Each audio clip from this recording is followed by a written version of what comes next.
गुरु रूप प्यारी सात संगत जी, आप सभी पवित्र आत्माओं के श्री चरणों में दास का कोटि कोटि प्रणाम है। परम पूज्य परम संत कृपाल सिंह जी महाराज जी फरमा रहे हैं कि महापुरुष क्या होते हैं और क्या तालीम देते हैं। महाराज जी ने फरमाया, मैं जब अमेरिका से वापस आया, इंग्लैंड पहुंचा, वहां मुझे एक चिट्ठी मिली। इसमें लिखा था कि फला भाई मुझे मिला है, उसने मुझे आपकी फोटो बतलाई है। मेरे अभ्यास में वह फोटो आती थी, शक्ल आती थी। मैं हैरान थी कि यह कौन है, मेरा गुरु तो है नहीं, ये कौन आता है। मैं उसे वापस कर देती थी अभ्यास में कि तुम जाओ, क्यों आते हो। खैर, जब उसने फोटो दिखलाई तो मैं नाचने लग गई कि भाई मुझे मालूम नहीं था, मैं अब पहुंच नहीं सकती इंग्लैंड क्योंकि दूर है। तो मेरे अर्ज करने का मतलब है कि हस्ती जिस घट में प्रकट है आ जाती है। मेरा अपनी जिंदगी का एक वाक्य है। छोटी उम्र थी, दिल में प्रभु को पाने की तड़प थी। छोटी उम्र में ही बाहर बैठना, उसकी याद करनी कि हे मालिक तू कहाँ है। हर जगह आता है कि कोई साधु हो, संत हो, गुरुद्वारे मिलता है वह प्रभु। तो मैं देख रहा था कि हर जगह साधु संत बैठे हैं, तो मैं किसके पास जाऊं। मुमकिन है मेरा वास्ता किसी ऐसी हस्ती से पड़ जाए जो तुझको मिला ना हो, तो मेरा जीवन तो बर्बाद चला गया कि नहीं। मुझे यकीन तो था कि साधु संत महात्मा के बगैर प्रभु नहीं मिलता। यह कानूने कुदरत है। तुर खसमे का हुक्म भया, बिन सतगुरु चेताया ना जाए। सब महापुरुष यही कहते हैं। कुरान शरीफ में भी आता है, उसकी तरफ वसीला ढूंढ लो, वसीले के बगैर नहीं मिलता। यह ख्वाहिश तो थी, लेकिन डर लगता था। मेरी फरियाद थी कि ए मालिक, आगे भक्तों को तू दर्शन देता था, अब क्यों नहीं। तो मुझे अंतर में एक शक्ल दिखाई देती थी, बड़ी मनोवर थी, बड़ी प्यारी थी। मैं समझता था कि गुरु नानक हैं। खैर, दिन बढ़ते गए, शौक बढ़ता गया और तड़प भी बढ़ती गई। तो यह शक्ल मेरे साथ अंतर में सफर करती थी। एक दिन क्या हुआ, मुझे पानी का बहुत शौक था। रातों को दरियाओं के किनारे बैठे रहना। लाहौर में पहुंचा तो एक रोज दिल में आया कि चलो ब्यास देख आएं, वह भी दरिया है। इतवार का दिन था। सुबह चढ़े, गाड़ी पर ब्यास उतरे। वहां उन दिनों स्टेशन मास्टर बुआ दास जी थे। मैंने पूछा, भाई दरिया किस तरफ है। कहने लगा, तुम संतों के डेरे जाना चाहते हो। मैंने कहा, यहाँ कोई संत भी रहते हैं। कहते, हाँ, दरिया के किनारे पर ही हैं वह भी। मुझे कहा, चलो दोनों काम हो जाएंगे। आगे कोठी नजर आने लगी। हजूर खाना खा रहे थे। मैं बाहर जाकर बैठ गया। कोई दीवारें वगैरह नहीं थी। हजूर बाहर निकले तो मैंने देखा, यह तो वही है जो मुझे अंतर में आया करता है 7 साल पहले। मैंने मत्था टेका।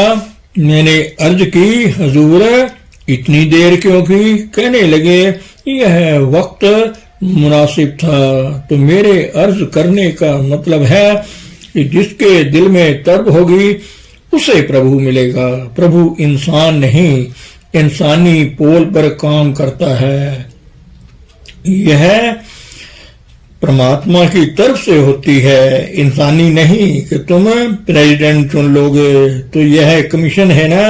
जब कमीशन वाला इंसान होता है तो हजारों के मजमा में बैठ सब तस्लीम करते हैं। तो जैसे बाहर बादशाहत है, वैसे ही अंतर में भी बादशाहत है। सो इसकी क्या निशानी है। सतगुरु मिले ता अखी वेखे, गुरु काड़ तली दिखलाया। यह निशानी है उसकी। दरख्त की निशानी उसके फल से है। अगर फल ही ना पड़े या किसी को तजर्बा ही नहीं मिल रहा तो क्या फायदा है। बाजार में हजारों देग उबल रहे हैं, हर जगह प्याला लेकर मत बैठो, देखो कहीं दूध की जगह तेजाब ही ना उबल रहा हो। परमात्मा ने आपको अकल दी है। गुरु गोविंद सिंह जी के पास भाई नंदलाल जी एक गुरमुख थे। उनकी एक गजल में से कुछ अंश पेश किया जा रहा है। फरमाते हैं भाई नंदलाल जी कि ऐ मुर्शिद, हमें वह शराब पिला दे जो जन्नत में भी नहीं मिल सकती। अपने तरीके से बयान किया है। गुरु ने भाई साहब को प्रभु की झलक नजर आती थी। कहते हैं ऐसा कि मुझे एक प्याला बख्श दे जिसके पीने से मेरे दिल को एक नशा मिल जाए। आप देखेंगे परमात्मा एक खुमार है, नशा है। शम्स तबरेज साहिब ने भी यही फरमाया है, मुझे वह नशा है, सरूर है, खुमार है कि अगर मैं जिस्म को छोड़ जाऊं और इस जिस्म की खाद बनाकर जमीन में डाल दी जाए, फिर उसमें जो गंदम उगे उस गंदम की रोटी पकाई जाए तो जिस तंदूर में वह पकेगी उसमें से आनंद के शोले निकलेंगे। और फिर खाने वाले का जिक्र नहीं किया। कहते हैं पकाने वाला और परोसने वाला जो है वह मस्त हो जाए। एक नशा है ना, इसको पाने के लिए हम अनुभवी पुरुषों की शरण में जाते हैं। ग्रंथों पोथियों में इल्म तो मिल सकता है, यह नशा नहीं मिल सकता। तो फरमाते हैं कि ऐसा कि हम तेरे दर पर आए हैं, हमें एक ऐसा प्याला बख्श दे जिसके पीने से हमारी रूह को नशा आ जाए। अगर तेरी पाक नजर मुझ पर पड़ जाए तो मेरी सारी मुश्किलें दूर हो जाएं। हमारे हजूर के जीवन का एक जिक्र करूं। वह रावलपिंडी गए, वहां एक साहिब दीन मोहम्मद नाम के थे। वह आए तो हजूर से अर्ज की कि महाराज पहले मेरी एक बात सुन लो। वह 2 तारा बजाया करते थे। बजाकर कहने लगा, 2 मुश्किलें हमने देखी दिल के लग जाने के बाद, एक तेरे आने से पहले, एक तेरे जाने के बाद। भाई वह हर वक्त अगर दीदार दे तो फिर मुश्किल काहे की। तो हजूर ने फरमाया जवाब में, खूब रंग देती है मेहंदी घिस के पिस जाने के बाद। मतलब कि जब तुम खुद को भूल जाओगे तो वह नशा आ जाएगा। हाफिज साहिब ने कहा कि भाई तेरे रास्ते में बड़े भंवर पड़े हैं, कैसे पार होंगे। कहते हैं कि घंटे की आवाज आ रही है, इन मुश्किलों से गुजरकर घंटे की धुनी सुनाई दे रही है। यह प्रणव की धुनी है, नशा देती है।